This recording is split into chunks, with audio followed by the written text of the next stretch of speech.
Without commitment, you'll never start. But more importantly, without consistency, you'll never finish.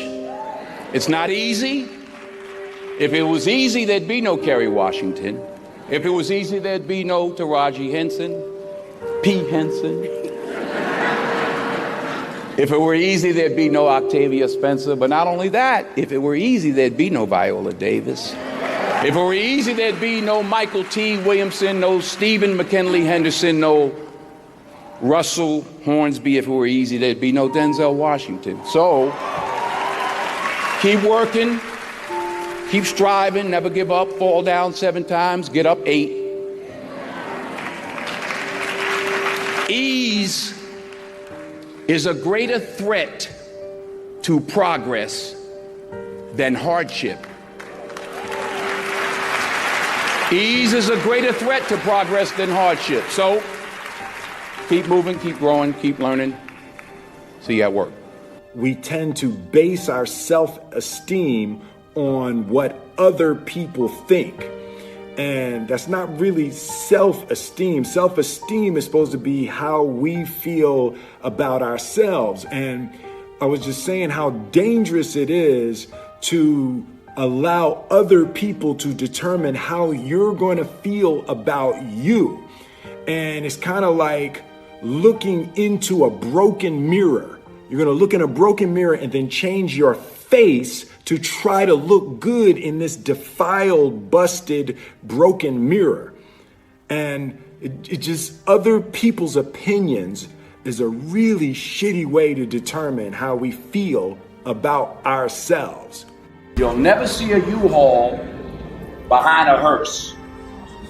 I'll say it again. You'll never see a U-Haul behind a hearse. Now, I've been blessed to make hundreds of millions of dollars in my life.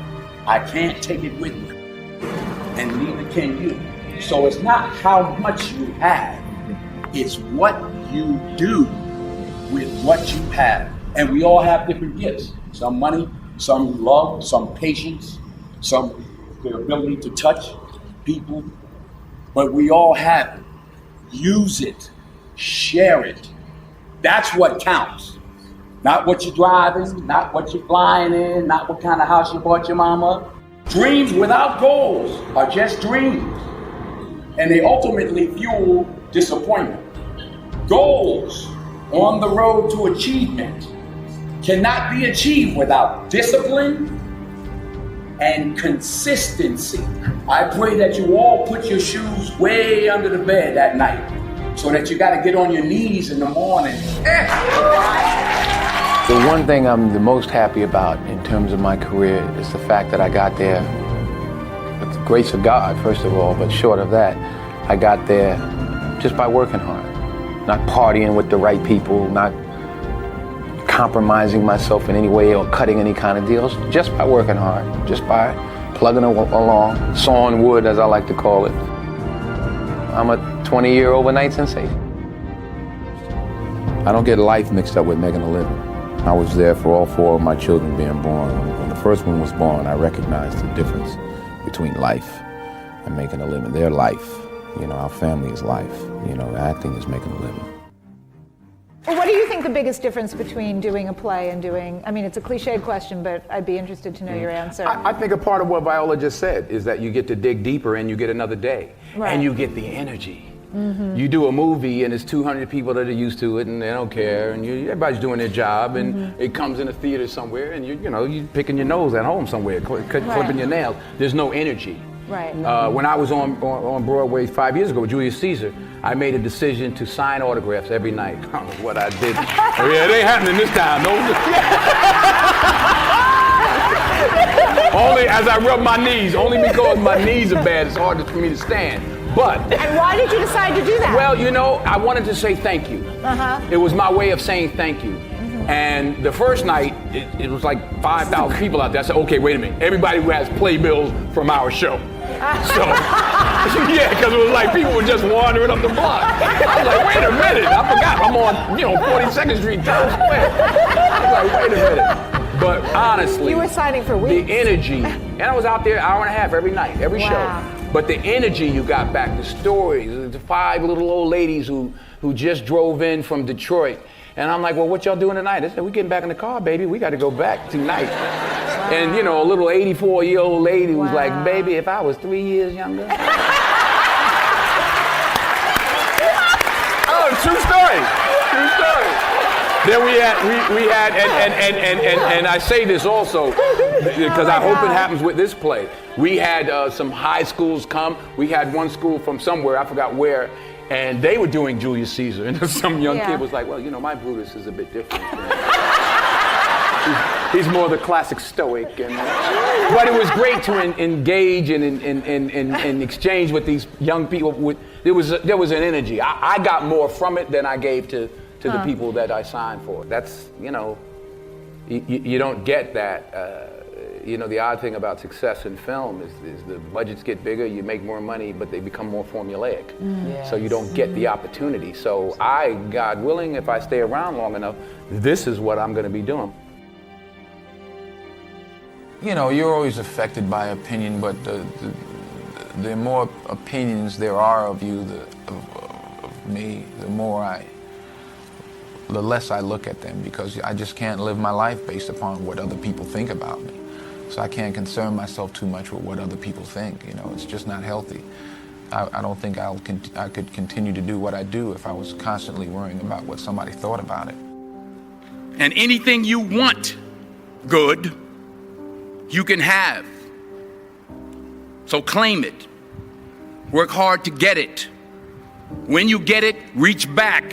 Pull someone else up. Each one, teach one. Don't just aspire to make a living. Aspire to make a difference.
You don't have to compromise yourself.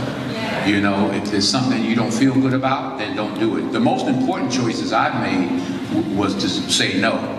And I've said no many a time to films that I just didn't, especially early on, I just didn't feel comfortable with. There was one script that was brought to me, I called it The They Couldn't Kill. Because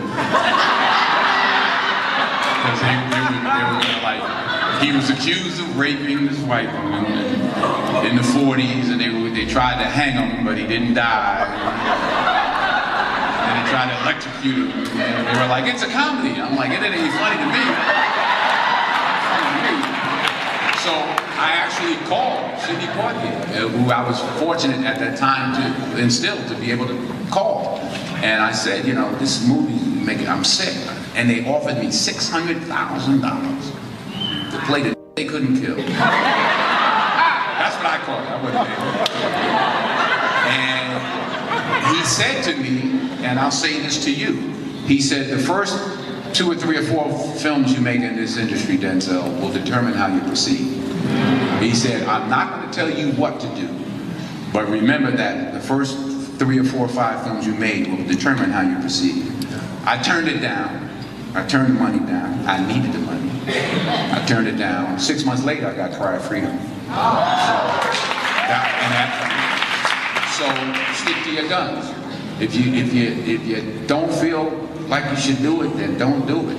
Because you don't want to be, you don't want to be a negative energy on the set. That's how I feel. So I'm like, you know, I ain't doing this because I'm gonna slap somebody the second day. So I just, you know, it's something. I think the most important decisions you can make as an actress, is saying no. Is saying no. You don't have to take your.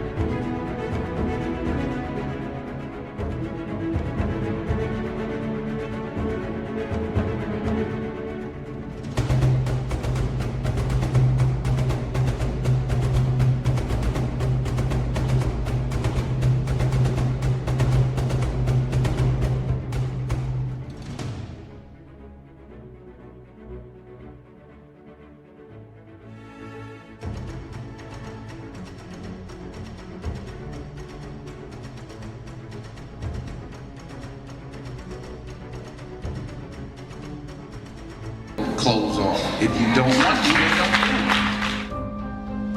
it. Number one, put God first. Put God first in everything you do. Everything that you think you see in me, everything that I've accomplished, everything that you think I have, and I have a few things, everything that I have is by the grace of God. Understand that. It's a gift. In everything you do, if you think you want to do what you think I've done, then do what I've done.